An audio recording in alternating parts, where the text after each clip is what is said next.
A tribute to Tilda Swinton, Hollywood's most diverse actress. This article has been written by Jordan Quinn.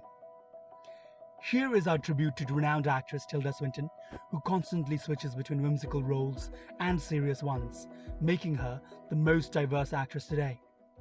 Academy Award-winning Scottish actress Tilda Swinton was born and raised in London, England.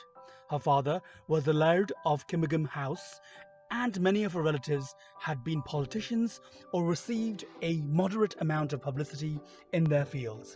From a young age, she was raised with more public scrutiny and expectations than many of us will ever face.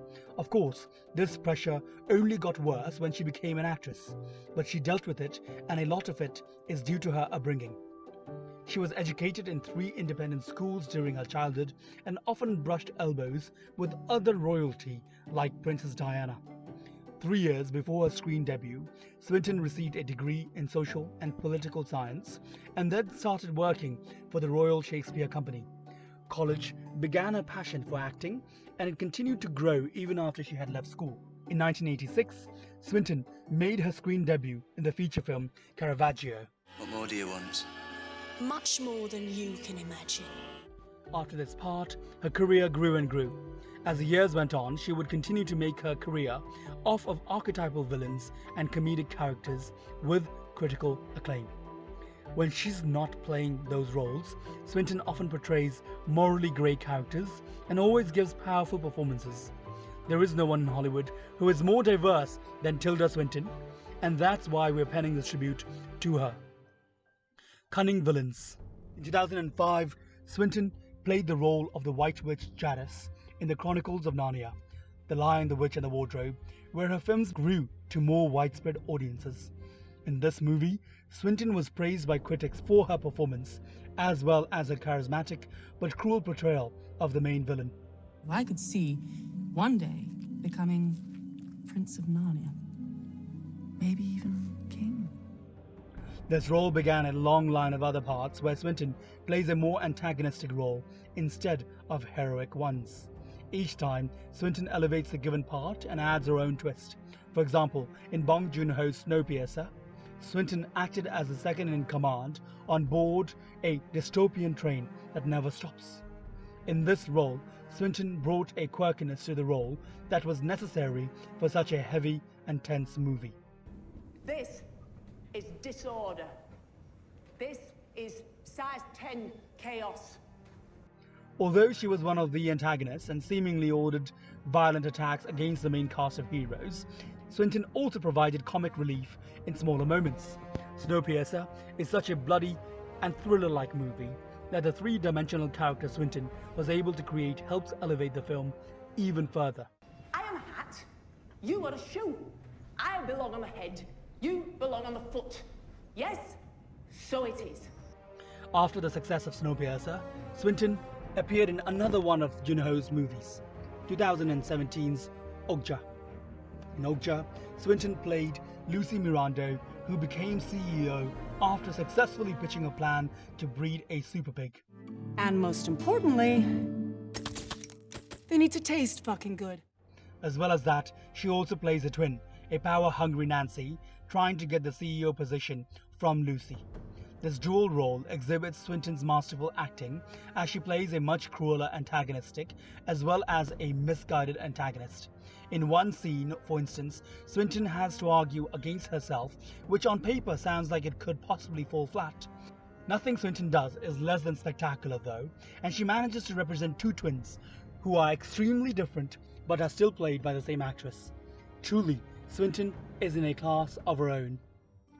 Comedic characters.